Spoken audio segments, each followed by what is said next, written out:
Good morning, everybody. This is Casey O'Brien. I'm the Executive Director and Principal Investigator of the National CyberWatch Center. Welcome to the August 28th National CyberWatch webinar series. All sources available to faculty interested in starting or updating or upgrading digital forensics programs. I have Dr. Phillip Craigor. He's the Principal Investigator of the Advanced Cyber Forensics Consortium 8 with us. And before I turn it over to him, just a couple things. In terms of the webinar protocol, make sure you're muting your phone/microphone on your computers when not talking. We'll minimize any background noise. I hear some right now. I'm going to go ahead and mute people. And again, we'll make sure that there's plenty of time at the end of the webinar for Q&A. If any questions during the webinar, those that are logging into WebEx, there's a chat feature available, and you can type in your questions, and we'll get to those as the webinar progresses. And I'll be the moderator, and I will be I'll be making those available, and making those questions available to Phillip. And if you have any technical problems, I'll type my email into the chat right now, and you can email me to o'brien@nationalcyberwatch.org. Okay. Quickly, just about the 2015 webinar series. So it's the last Friday of each month. It's 1 hour long. We have some great topics. We'll talk about the next one coming up September 25th. At the end of this webinar, we're going to be recording each of the webinars and archiving those on the National CyberWatch Center YouTube channel. So that was a question in the chat room that says, will the recording be made available? The answer is yes. And those of you that registered for this webinar will get a follow-up email with a link to the archived recording. And so you can peruse that at your leisure anytime you want. So without further ado, I'm going to turn it over to you, Phillip. Thanks very much, Casey. Hello, everybody. My name is Phillip Craigor. I'm the Principal Investigator of the Advanced Cyber Forensics Education Consortium. It's headed here at Daytona State College in Daytona Beach, Florida. I'm also a Professor of Engineering Technology at Daytona State College. So let me a little bit about ACE, as we call it. In 2012, I wrote a Science Foundation proposal to create ACE, and it was funded. It was selected for funding $1.8 million over 4 years. And the name denotes it's a consortium, and so it's a consortium among the Southeast colleges and community colleges in the Southeast, including the states of Florida, Georgia, North Carolina, and South Carolina. And right now we have 13 members of the consortium, and each of the states has a state lead, which is kind of in charge of all the community colleges within that state. And so Florida, it would be Daytona State College. In Georgia, it's Middle Georgia State University. In South Carolina, it's Trident. And in North Carolina, it's South Piedmont Community College. So the reason that we proposed ACE was that we saw that there was a great growth in security courses, offerings in community colleges and state colleges and universities. But what we're seeing is that occasionally you may have one digital forensics program or course rather, but many community colleges and state colleges did not have any kind of separate forensics program. And so what we did is we wrote the proposal, and it had 4 primary goals. And based on the experience of me, one of my co-PIs. Let me tell you a little about my co-PI. Mark Pollitt was of the FBI forensics lab, digital forensics lab, for several years, and he was my mentor for a long time and really got me into forensics. And we built a master's degree program a Master's of Science in Digital Forensics at the University of Central Florida, which was a 30-hour program, half of which were very technical courses. So at that time, which was about 10 years ago, we fleshed out 5 or 6 highly technical courses. About 5 years ago, UCF decided they wanted to get rid of 5 departments, which was interesting. They were all STEM departments. There was math, statistics, and engineering technology, and so they did away with those departments, and we were all hired over here at Daytona State College. So make a story short, we decided to take those courses that were part of the Masters of Science in Digital Forensics and actually kind of tone them down so that would be useful for a bachelor's program. And that's really where the courses that we've developed for ACE come from, is from a master's degree that we created 10 years ago. And so, get back to the goals of ACE. The first is, of course, is going to be curriculum development. Is that we saw that sometimes there was 1 or 2 courses that were available, but we felt that have a very strong program by providing more curriculum, hands-on resources, readings, and everything, and try to push those out, disseminate those to community and state colleges throughout the 4-state region. Of course, one issue was faculty development. Now, I was lucky is that I had grants back in the early 2000s, and so I was able to take lots of training courses and teach myself a lot about digital forensics for the last 12 years. And so numerous certifications and such. Well, as you all know, it's not that easy to go out and find or the money to actually teach or to have others to teach you about any subject, in this case, digital forensics. So one is, and we'll touch on this a little later and show you, we have a learning management system that contains all the resources for all of the courses that are available for everyone to use, but in particular for faculty development. It doesn't cost anything. It's being funded by the National Science Foundation, so all you have to do to connect with us is to send an email to me or my senior technical specialist, which I'll show you his email at the end, Patrick Vilkanovsky, and we will set you up on our LMS, and then you can take all the courses you want. You can use all the any of the resources you like. All we ask is that you tell us what you're using in which of your classes. Okay, so outside of curriculum development and faculty development, we're also looking at K through 12 engagement. Is what we're trying to do is create a seamless pathway. It's grabbing the attention of those students in K through 12 and get them into these STEM subjects, in particular computer security and computer forensics.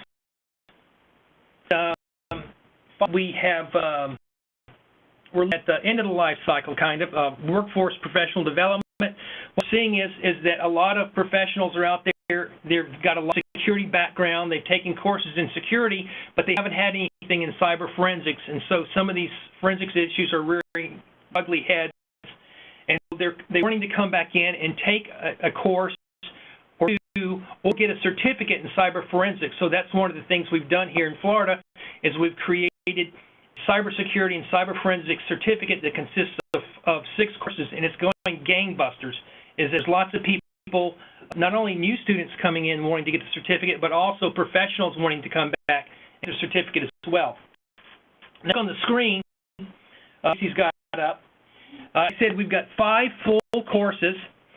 There's one at the 2000 level, which would be good at a single course at a state college or community college. And then we have level courses that are very hands-on. One thing I failed to mention is that everything that we teach in engineering technology when I was at University of Central Florida and here at Daytona State College was done online. We've learned a lot. Actually, I've been teaching online courses since 1999, and so I learned a lot about how to teach online. And so our videos are quite good. What we do is that we record using this program called Camtasia, and we also provide to students VMware Workstation or Fusion virtualization software that allows students to install other operating systems on their computer so they can be run simultaneously. The video lectures are of very high quality. As you're probably aware, or if you're not, I can tell you right now that in an hour and a half or 2-hour lecture, if you really cut out the fluff and really just got down to the meat of what you were saying, you're talking about a 15 to 20 or 25-minute lecture. I would see when we used to look at our replay of the lectures that just showed our entire lecture in the class. So what we do now is that we sit in front of a computer and we do our lectures, and then we edit them down, and now they're about 15 to 20 minutes long. They're packed full of really good edited information, very information dense. The students love them because they can go back and they can stop and they can watch what we're doing on the screen and replicate what we're doing, and they can play it over and over and over again. And so students have appreciated our lectures, and also the fact that we take the time to edit them down. These 15 or 20 minute lectures that we have, you take about 3 to 4 hours to create. But the good thing about that is that they can be reused as times as you like. And of course, if technology changes, you have to go back and revamp the lectures or create new lectures, but we'll do that for you. Curriculum, we have hands-on assignment with keys. I've been teaching digital forensics for 12 years, and so I have a lot of hands-on assignments that are freely available to any of you out there once you get on the LMS, and it has the keys, so there's no use in recreating the wheel. Now, my hands-on assignments are very in-depth, and they require a written report as well. What we're finding is that students,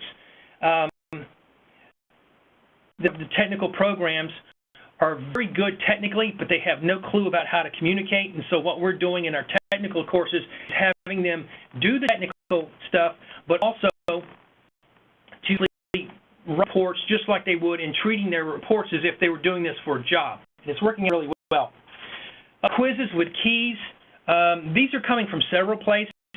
I personally don't really give quizzes, but what we've done is we've asked the participants, the faculty members who are working their way through the LMS, to provide us at the end with a 20-question quiz with keys. And so these are made available to anyone.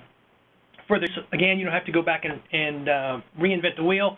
And finally, reading materials. I did quite a bit of publishing in the first 10 years when I was working in digital forensics, so there's lots of free reading materials out there.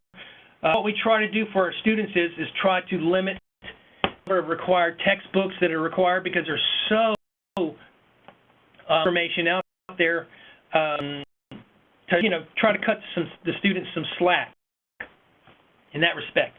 And finally, just something that happened, I guess, a couple of weeks ago, is that we were accredited by National as National Center of Excellence in Digital Forensics Education by the Department of Defense Cybercrime Center. And so the curriculum that you'll see on the LMS, a couple of other required courses, were accredited as a National Center of Excellence in Digital Forensics Education, and that was one of our important goals as well. Was to try to get our curriculum accredited so that others who would want to use it could go ahead and pursue accreditation through the Department of Defense Cybercrime Center. Okay, go to the next slide.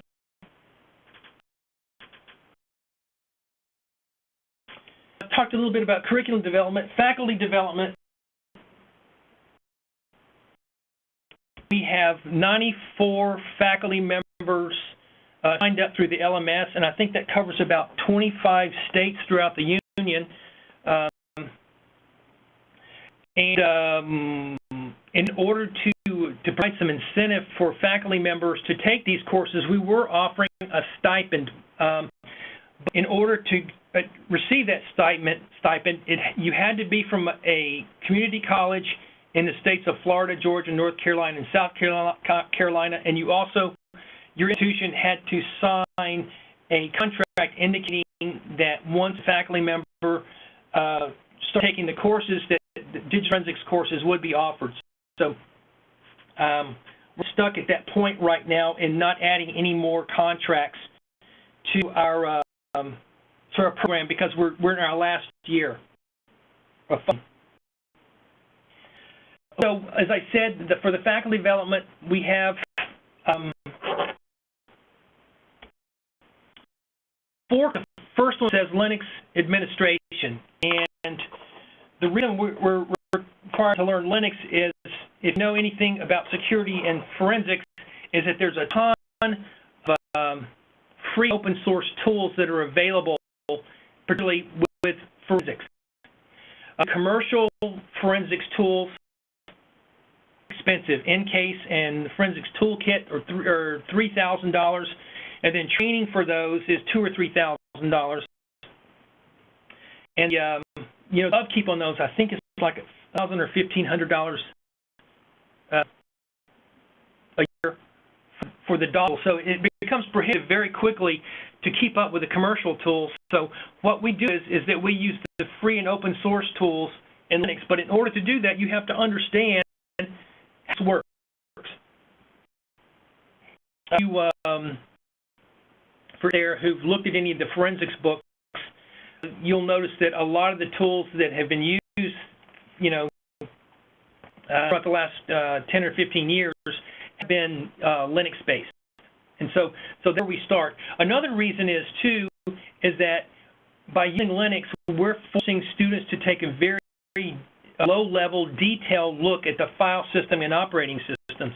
A lot of what we do is looking at a hex editor at what's going on with the file system.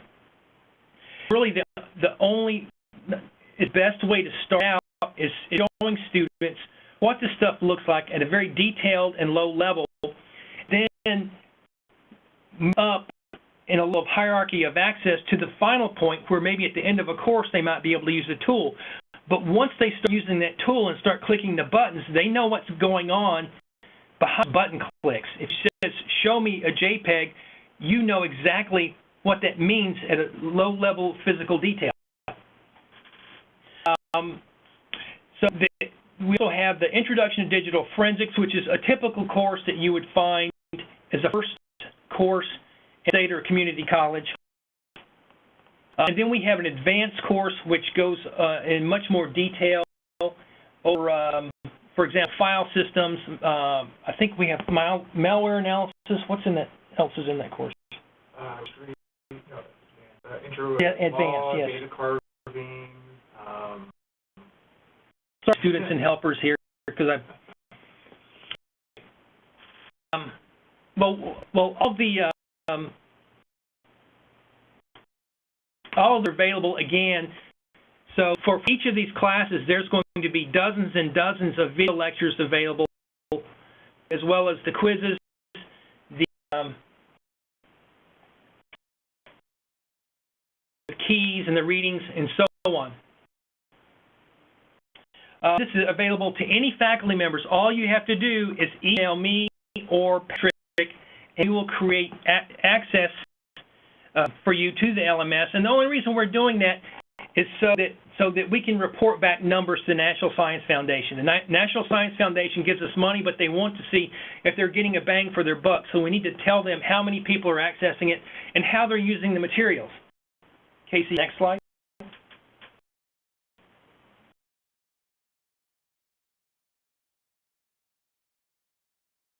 Pathways for K through 12. For some reason, this scares the bejesus out of a lot of people, and I kind of see why. How do you get kids into your program? Well, the great thing to do is to get them interested in the cyber stuff very early on. So what we've done is that we go out and we talk to the people in K through 12 and get them excited about cyber events that we're doing. But then summer we hold cyber camps. And cyber camp is usually a week long, and we're working with several other industry partners, experts coming in and not only teaching the subjects, but we're also creating competitions for them, not on the scale that Casey works on in the national level, but in the smaller arena. We have some wonderful people here who help us run those camps, first year, for example, we had 40 kids come in. The second year, we had 43, I believe, and then last we had 60. How many was it? 60? Yep. 65 kids, 4% of which female. Fantastic. If you can get if whatever we're doing right, because the females are coming in, they're joining the competition and they're sticking around from year to year. So we're Daytona State College, and we're in North Carolina at South Piedmont Community College. They're doing that there as well. Now our coordinator is on maternity leave, but she's the one who puts those together. But if you're interested in knowing more about how to run a successful cyber camp, which we have for the last 3 years, please contact us and we'll have her get back in touch with you once she comes back to work. Okay, finally, professional development. We're finding people coming back in and they're taking our cyber certificate program, which involves 6 courses, 3 hours for each course. It includes the 4 courses you saw earlier, the Linux administration, intro, advanced, and network forensics, and then we add a couple of cybersecurity courses in there as well. But that's a great way to get your classes filled up, is to have these certificates so that professionals who are wanting to come back and expand or update their skills can come back in and take some courses, but actually get something out of it that says, hey, you know, I've got a cyber certificate. Apparently that's important for some people. Show you the LMS because I don't have control of the screen, but as you see there, this lms.cyberace.org, that's our learning management system that contains all the tons and tons of videos and information. Again, if you want access to that, please contact me. You'll see my email here shortly. And our web address is cyberace.org if you want to take a look at that. And see if you want to change. Okay. So if you're interested in signing up for the LMS, again, it's totally free. Send it to Patrick at that address that you see on the screen, or to me at craigp@daytonastate.edu. And I thank you for your time. Any questions, please feel free to now. Phillip, thank you. So appreciate that. Let's see here. We've got somebody in the chat room that says, I'm totally interested in professional development, but also like to see what I can do to promote 12 in my community. How would you respond to that person? Okay, so the K-12 stuff, as I said, is done through our coordinator, Emily. You would send me an email to the Craig EP address with your question and your email address. It's going to be a while, at least a month, while she's on maternity leave, but she's more than happy to help you because that's why we're here. In terms of professional development, I mean, actually the faculty development is professional development, so if you want to go through there and go through the videos and the courses, I mean, please feel free to do that if that's your question in terms of your professional development. And there's a couple responses to that comment about not being interested in professional development, but would also like to see what they can do to promote K-12 in their community. And Jonathan Yerby says he started by going out to the schools to speak and then invited small groups to tour the campus. So Jonathan is a member of our he's a state lead in Georgia. Hello, Jonathan. Great. So I'm going to unmute folks at risk of hopefully not in too much chaos otherwise, and that way folks can that are perhaps not on WebEx can ask questions. If you're so, yeah, we got people talking again. If you're not interested in asking any questions, you can go ahead and mute your phones, put your microphones on your computers. There was a question in the chat room, can we get the presentation materials? Yes, so you'll get post-webinar, you'll get a link to the recorded webinar from today, and that'll go up on the National CyberWatch Center YouTube channel, as well as a link to a PDF version of the slides. You have the emails and whatnot, and the links to the various learning management system resources, etc. So are there any questions for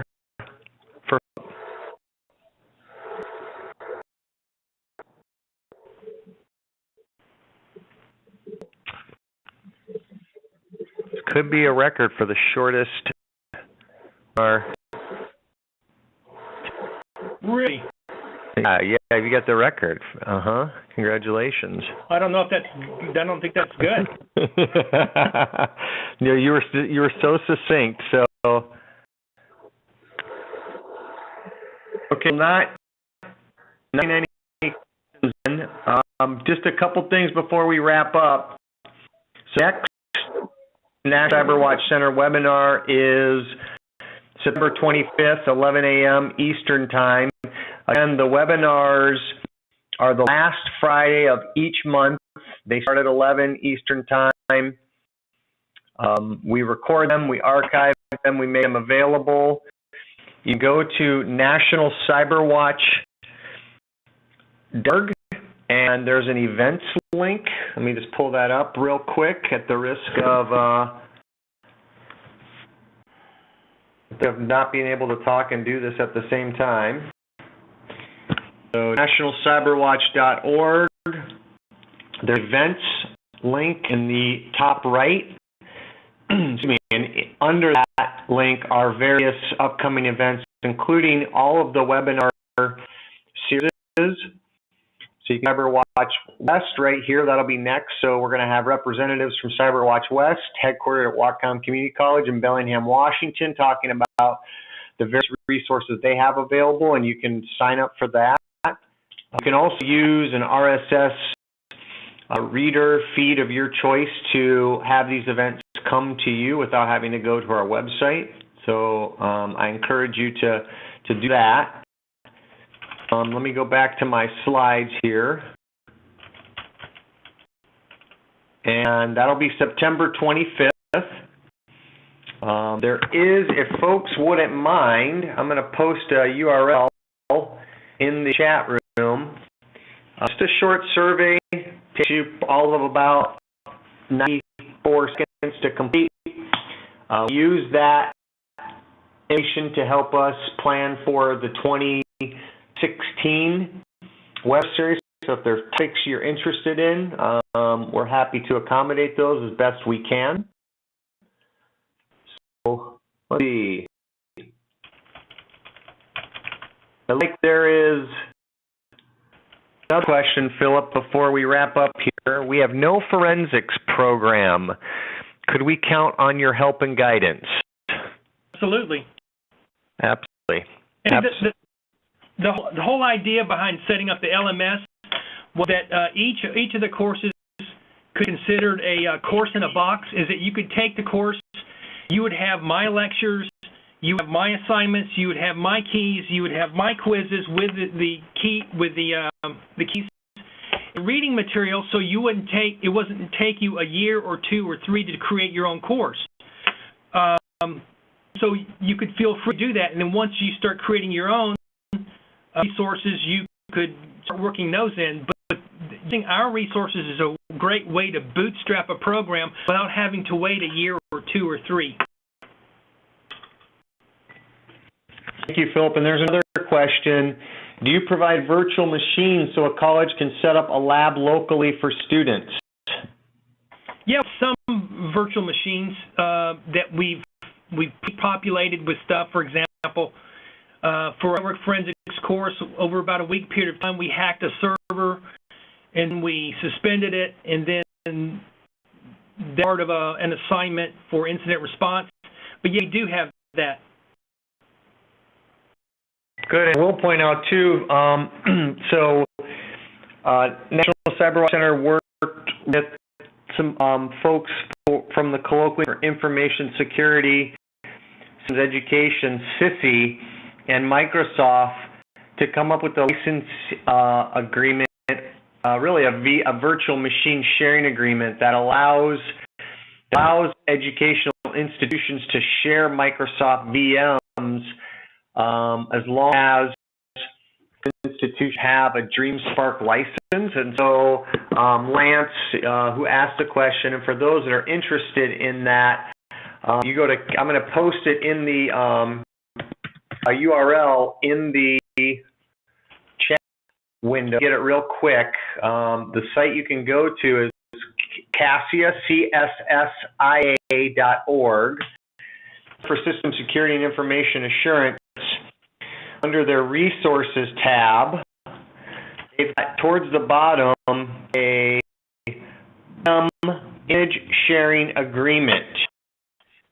And I'm going to post that URL and PDF in the chat window. VM sharing agreement.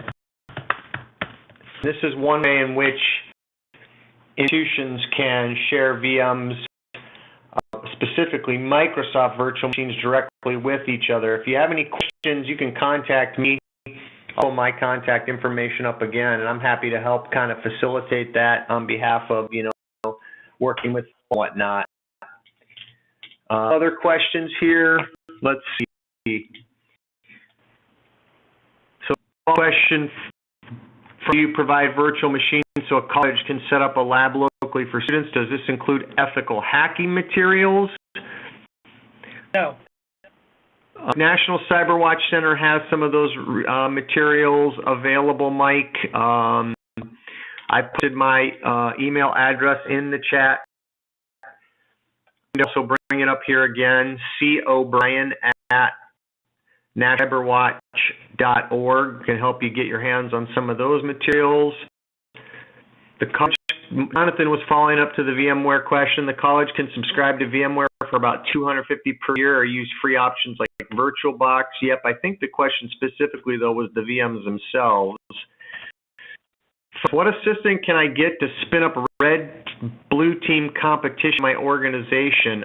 That's really a different question, not necessarily related to this webinar. So, Lance, I'm happy to talk to you offline about that if you're interested. So you can contact me via email at the address on my screen, co@nationalcyberwatch.org. There's been about a dozen people who've emailed me about the LMS, and I've emailed you back and CC'd Patrick. So by this afternoon, you should have an account and an email with the login information. Great. And I was going to spend some time actually walking through LMS, but that's since I won't be able to show that on the screen. Let me see if I can real quick make you presenter, because we do have some time. Okay, hold on. Let me go to LMS. Okay. Let me see. I don't know why.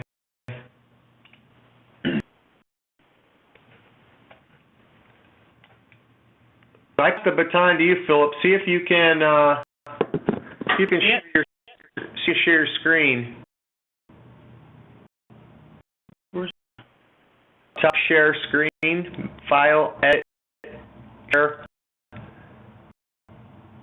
Monitor 1. Right. Okay. Here's our LMS, and as you can see, the course resources. If we click on this, kind of these resources that were created by the faculty members that are participating in the development. And you can see here that we've got resources for all the courses. The first course, the Linux course, is typically considered a requirement. You can take the Linux and the intro course at the same time. But you have a number of different assignments and keys. Here's Jonathan's assignment right here and his quiz down here. So it's really feature-rich in terms of come in and use any of these quizzes courses. Here's my Linux course. This is actually the course that I teach here at Daytona State College, and I've taught that for the last 10 years. See if we down in here.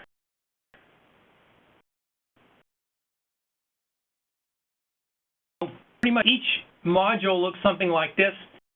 You have a lecture overview, and the video lecture is going to be about 30 minutes, as you can see here. And then there's a little timestamp, so if you want to go to a particular spot, you can. Textbook is a reference textbook, but what it does is it shows you where you can go and find more information about the subjects that you learned in this particular module. And here you have the video lecture and more additional supporting materials and external links. It's going to be probably 100 of these over the 4 courses, but you can see these are the courses that I teach over a 16-week period.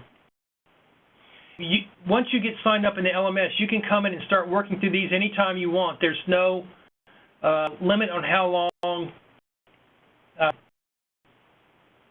that you come in here and finish these courses. Time dependent. Go back here, show you one more.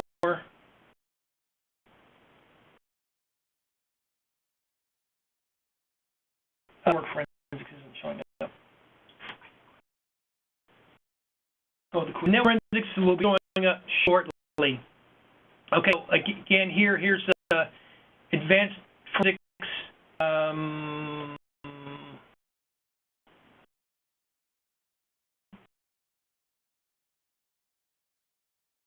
And so this additional supporting materials.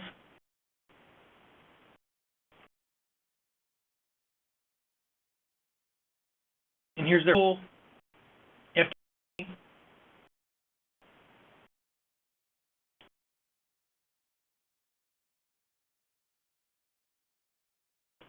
And of course, notice here that we're going through the first course. We look at the VerFat system because it's the simplest system and it's easy to deal with and understand.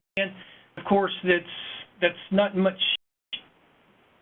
Like as legacy is used quite a bit now, but not as much as the DFS file system. So here we get into great detail with NTFS, all data streams. Then we finally a higher level Linux-based tool called SleuthKit by Brian Carrier, and then look at the NTFS Plus file system, which is the one that's used for Mac OS X, EC2, used for Linux, and then the Windows Registry. Something interesting that we do is I give students a suspended VM which has been used by someone who's been accused of sending bomb threats to somebody. So they load the VM and then they back up, and then what they have to do is they have to capture the RAM for it to try to get information off that might have been that might still be in RAM. It was no longer on the computer, but it was in RAM. So that's one of the cases where there's a VM that the students download. Device forensics, that's pretty much just a very, very introductory tool because it's very hard to get a mobile device that's meaningful, and also that where you use a tool to actually parse out the information on that. And honeypots, web investigation, ethics, which is important, and state drives.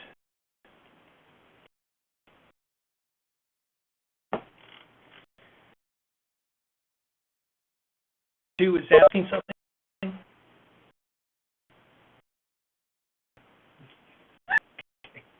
Got it. Questions?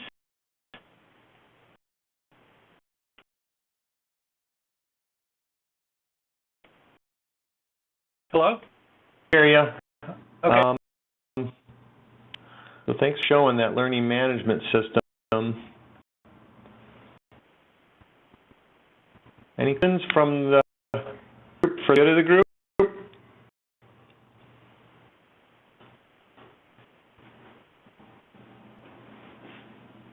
All right. Phil, do you want to make me present again? I will do that. I do it. And I just want to show real quick again.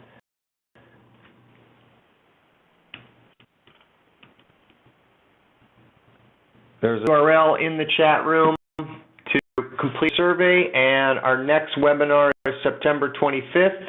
Representatives from CyberWatch West will be talking about resources they've got available for faculty looking to get some professional development for themselves, as well as set up programs, and look in your inboxes for future webinar invitations and links to today's recording, as well as the PowerPoint slides. So that's a wrap. Philip, I want to thank you for joining us, and thanks to everybody for taking some time and spending it with us this morning, and we'll see you all in a month, September 25th. Have a good weekend. Sure. Thank you. Take care.